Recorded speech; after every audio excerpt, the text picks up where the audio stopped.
Selamat datang di channel saya, Cerita Horor Yuda. Dalam channel ini, saya akan membawakan cerita-cerita horor yang saya tulis sendiri. Cerita tanpa realita, dalam bentuk audio tanpa visual. Selamat mendengarkan. Baiklah, dalam kisah kita kali ini, saya akan menceritakan pocong itu ada di dalam rumahku. Tahun 1998. Semua kejadian itu dimulai di tahun itu. Saya punya pacar, dan kami pun sedang posisi berdebat, berantem, dengan satu alasan. Saya tidak mengizinkan pacar saya untuk pergi bersama teman-temannya ke puncak. Di situ kami berdebat. Di situ saya marah. Saya sangat melarang keras. Kenapa saya melarang? Karena saya tahu teman-temannya tidak benar, teman-temannya tidak baik. Tapi pacar saya ngotot untuk pergi bersama mereka. Dan pacar saya berjanji, ini yang terakhir kali saya akan pergi bersama teman-teman saya. Setelah itu, saya akan nurut apa kata kamu. Saya tidak akan pergi dengan mereka lagi. Dengan berat hati pun, saya akhirnya mengizinkan. Tapi dengan satu catatan, apapun yang terjadi, ini adalah keputusanmu. Jadi, kamu sendiri yang akan bertanggung jawab nantinya. Pacar saya pun pergi bersama teman-temannya. Tapi, kenapa saya yang gelisah? Kenapa saya yang panik seolah-olah akan terjadi apa-apa? Benar saja, setelah beberapa jam berlalu, kekhawatiranku pun terjawab. Orang tua pacar saya menelpon dan memberikan kabar kalau anaknya mengalami kecelakaan dalam perjalanan ke puncak bersama teman-temannya. Dan pacar saya menjadi salah satu korban yang meninggal di tempat pada saat itu. Aku shock, aku kaget mendengar berita itu. Akhirnya saya langsung bergegas menuju rumah pacarku dan berdiskusi dengan kedua orang tuanya. Orang tuanya pergi ke TKP untuk menjemput dan melihat jenazah anaknya. Saya menunggu di rumah untuk membantu saudara dan warga menyiapkan kedatangan jenazah pacar saya.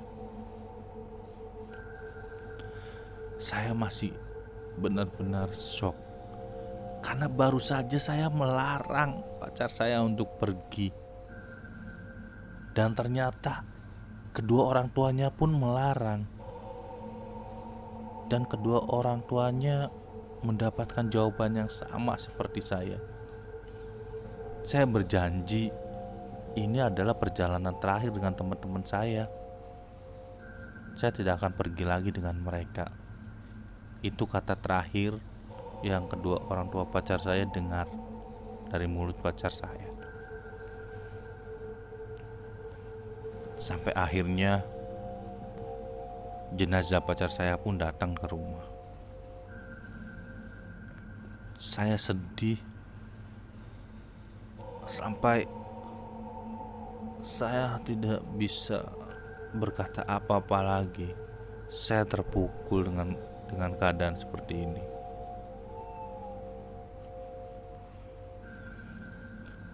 Semua proses pemandian jenazah, pengkafanan, dan lain sebagainya sedang dilakukan.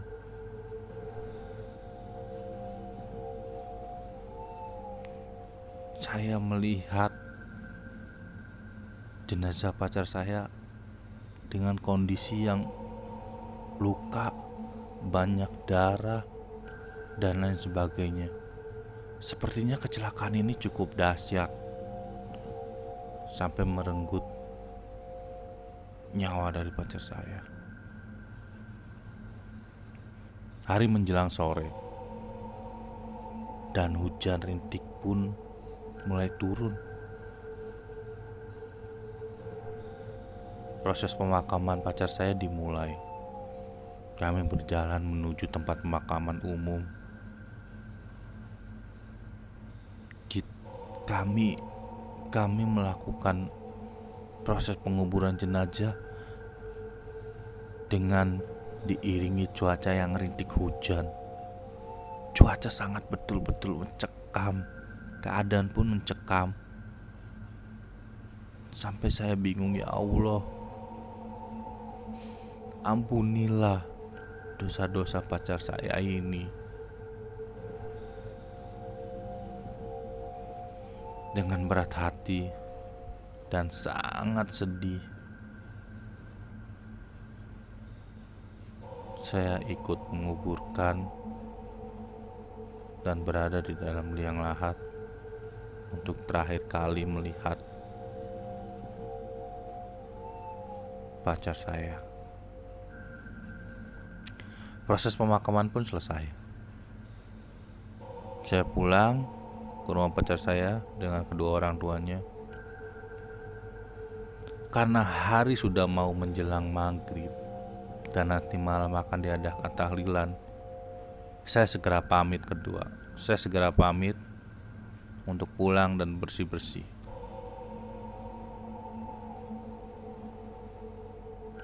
Saya pun pulang, masih dengan kondisi yang sama. Hujan rintik yang menemani perjalananku pulang.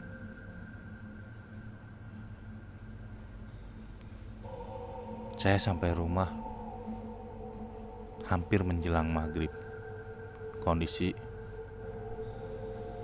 agak gelap dan lampu rumah pun belum ada yang dinyalakan.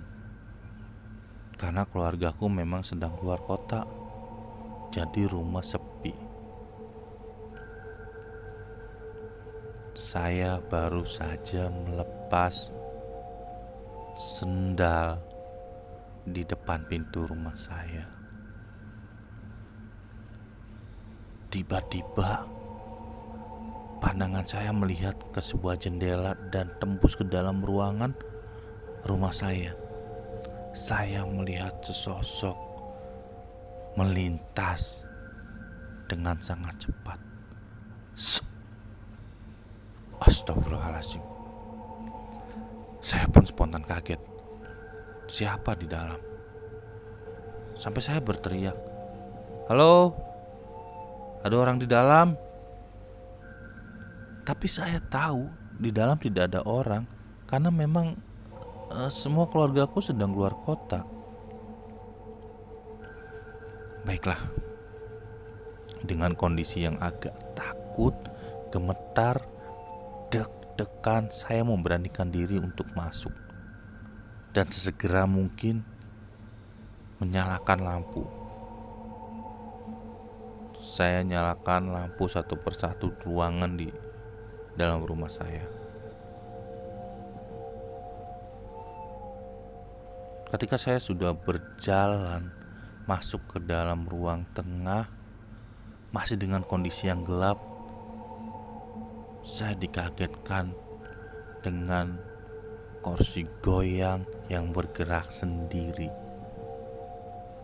Memang di dalam rumahku, di ruang tamu, ada kursi goyang peninggalan nenekku.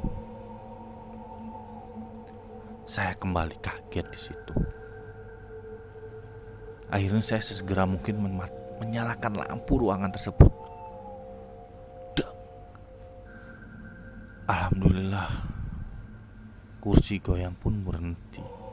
Tapi tiba-tiba suasana di ruangan itu menjadi mencekam dan saya menjadi takut.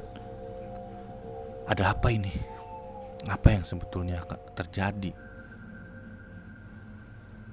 karena saya baru saja dari tempat pemakaman menguburkan almarhum pacar saya.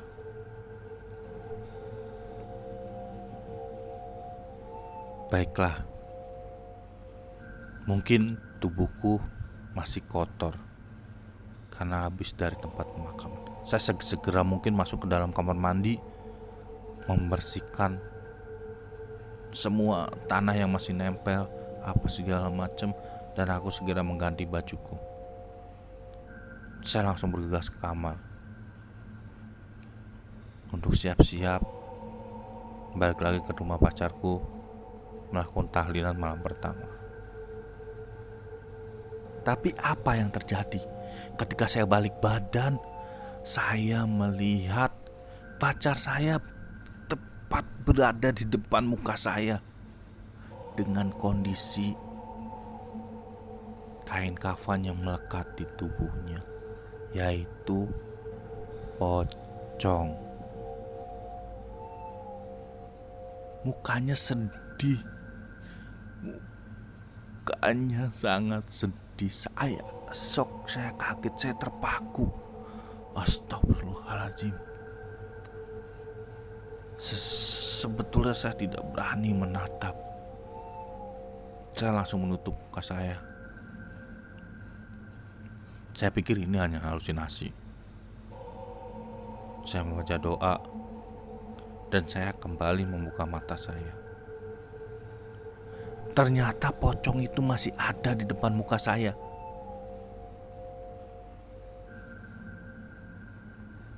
Tahu dia bilang apa? Tahu pacarku bilang apa pada saat itu? Sayang, maafkan aku karena aku tidak mendengar kata-katamu. Aku minta maaf.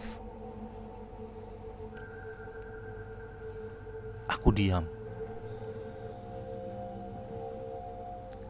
Aku beranikan lagi membuka mataku. Dan ternyata pocong itu sudah tidak ada. Pacarku sudah tidak ada. Saya bingung. Apa pacarku menyampaikan pesan? Apa pacarku meminta maaf kepadaku? Tapi aku benar-benar takut pada saat itu.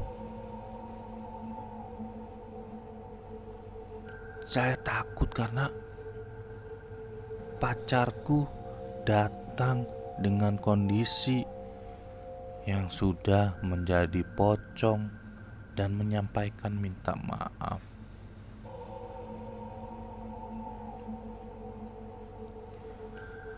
Akhirnya saya bergegas langsung keluar rumah menuju tempat pacarku, menuju rumah kediaman pacarku untuk melakukan tahlilan. Tahlilan pun dimulai. Saya masih dengan kondisi yang bingung dan takut.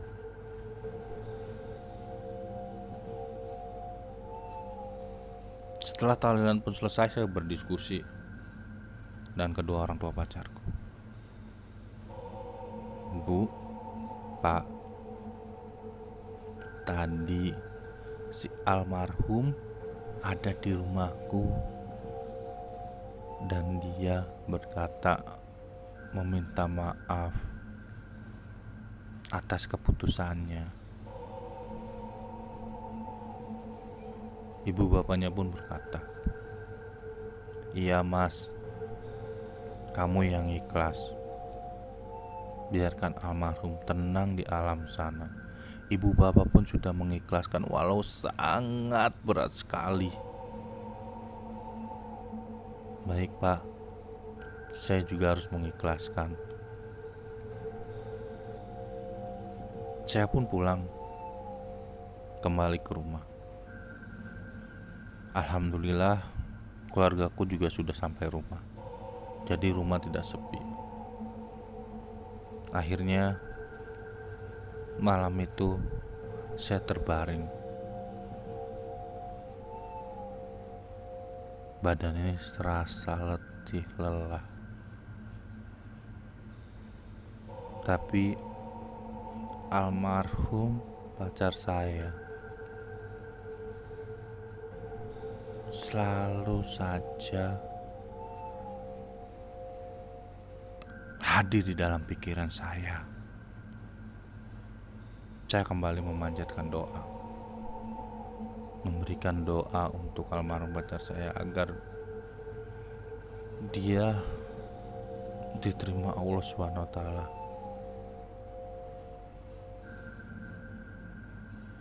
Baiklah,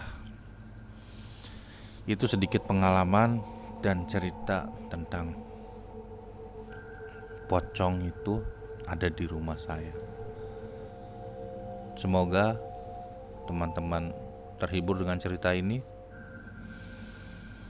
Sampai ketemu kembali di channel saya, Cerita Horor Yuda, di episode berikutnya. Assalamualaikum warahmatullahi wabarakatuh.